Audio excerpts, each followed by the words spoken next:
Hello everyone, in this video we'll be discussing about parallelogram and its properties. So parallelogram is also a type of quadrilateral.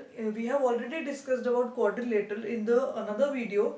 If you want to study about parallelogram तो उससे पहले एक बार quadrilateral की video जरूर देख लीजिएगा so that it will be much clear to you.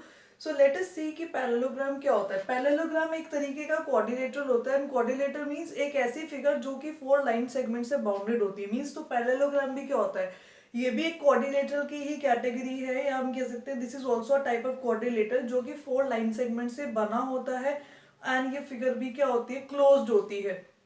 Means ये एक पॉलीगन होता है और पॉलीगन में क्वाड्रिलेटरल की कैटेगरीज में आता है. तो हम देखते हैं कि पैरेललोग्राम में क्या बेसिक या इंपॉर्टेंट प्रॉपर्टीज हैं जिसकी वजह से इसका नाम पैरेललोग्राम पड़ा है.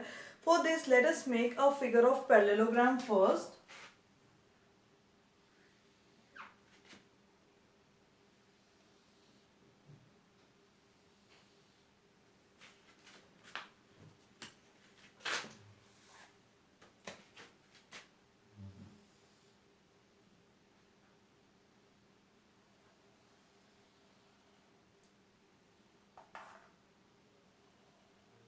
और इसका नेम रख देते हैं हम ए बी सी डी. तो ये जो फिगर है इसमें 4 लाइन सेगमेंट्स हैं और ये क्लोज्ड है. ये हो गई पैरेललोग्राम. लेकिन ये पैरेललोग्राम इसका नेम क्यों हुआ, ये पैरेललोग्राम क्यों हुई है. सो लेट अस सी कि इसकी क्या इंपॉर्टेंट प्रॉपर्टीज हैं जिसकी वजह से this is known as a parallelogram. In parallelogram, the first major and important property is that opposite sides of a parallelogram are equal and parallel. Opposite means जो आमने सामने वाली sides होती हैं. आमने सामने पहले लिख लेते हैं. Opposite sides are equal and parallel.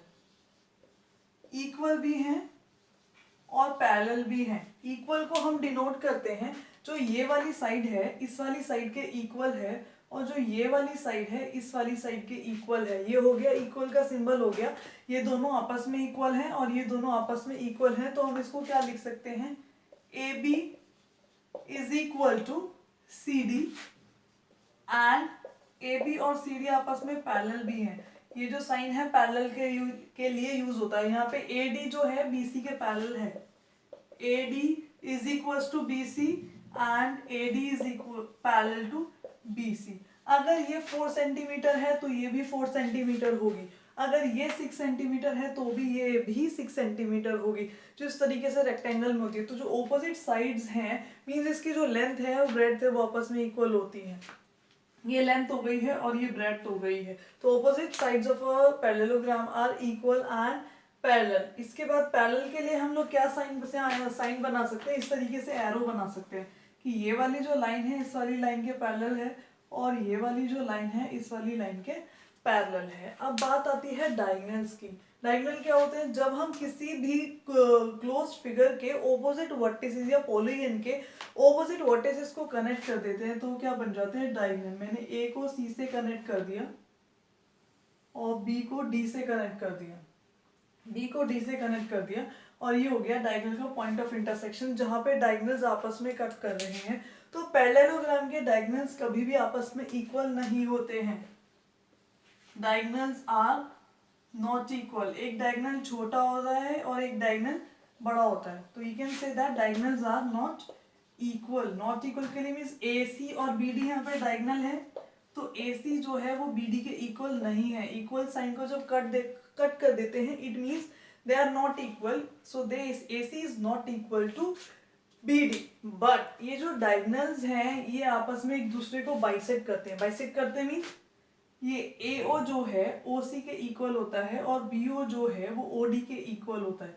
कहने का मतलब है यार ए सी अगर 4 सेंटीमीटर है तो ये ए ओ और ओ सी दोनों 2 सेंटीमीटर हो जाएंगे. मीन्स 2 इक्वल पार्ट्स में डिवाइड हो जाएंगे. और अगर बी डी 6 सेंटीमीटर है तो बी ओ 3 हो जाएगा और ओ डी भी 3 हो जाएगा. तो इसको हम किस तरीके से लिखेंगे, diagonals are equal.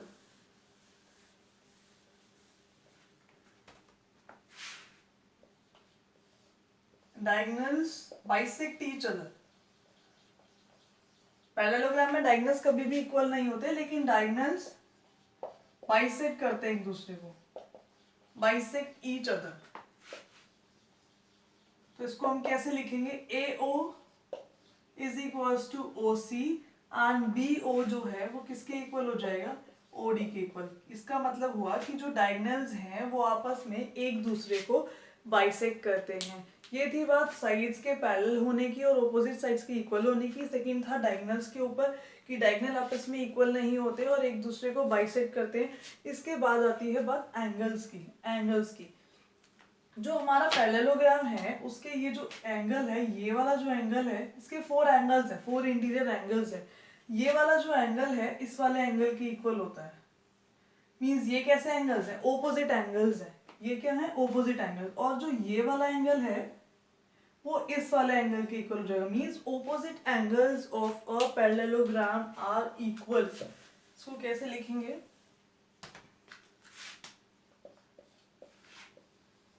opposite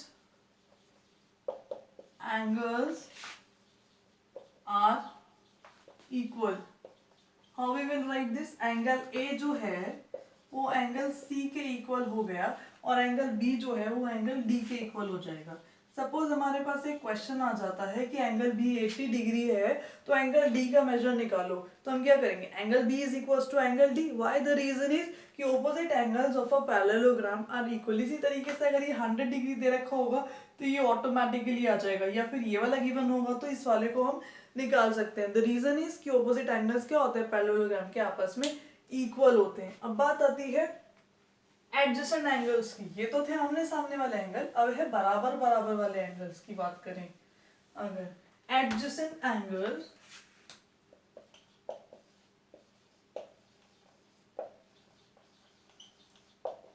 are supplementary,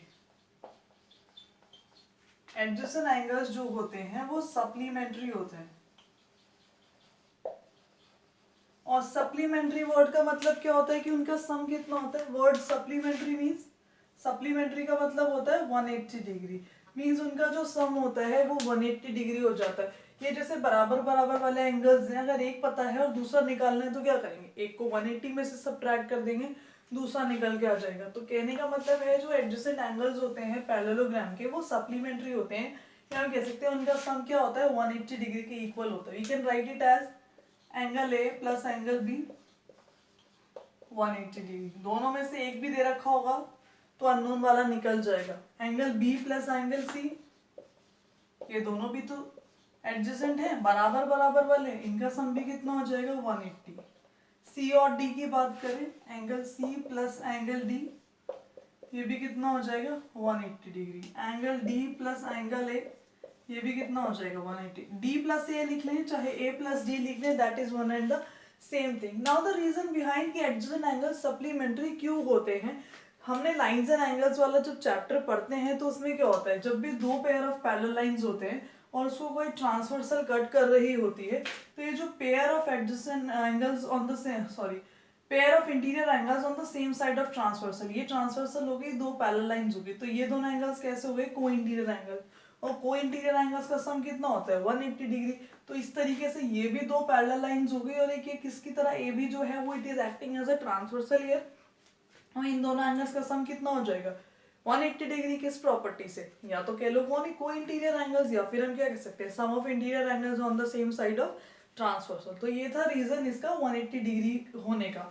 अगर हम इन दोनों पर ऐसे बात करें कि ये दोनों पैरेलल लाइंस हैं और इसको ट्रांसवर्सल बना दे तो इस तरीके से इन दोनों का सम क्या हो जाएगा 180 डिग्री। सेम प्रॉपर्टी, को इंटीरियर एंगल्स, एक गिवन है तो दूसरा कैसे निकल जाएगा, 180 में से गिवन वाले को वहां सब्ट्रैक्ट कर देंगे, you will get the unknown angle. So this is how you can calculate the adjacent angle. If one is given, you can calculate the another one. तो ये प्रॉपर्टी थी adjacent angles of a parallelogram are supplementary, मतलब कि adjacent angles जो होते हैं parallelogram के उनका सम 180 डिग्री होता है। So these were the properties of a parallelogram that we have studied in this class. So this was all about the parallelogram and its properties. So thank you all.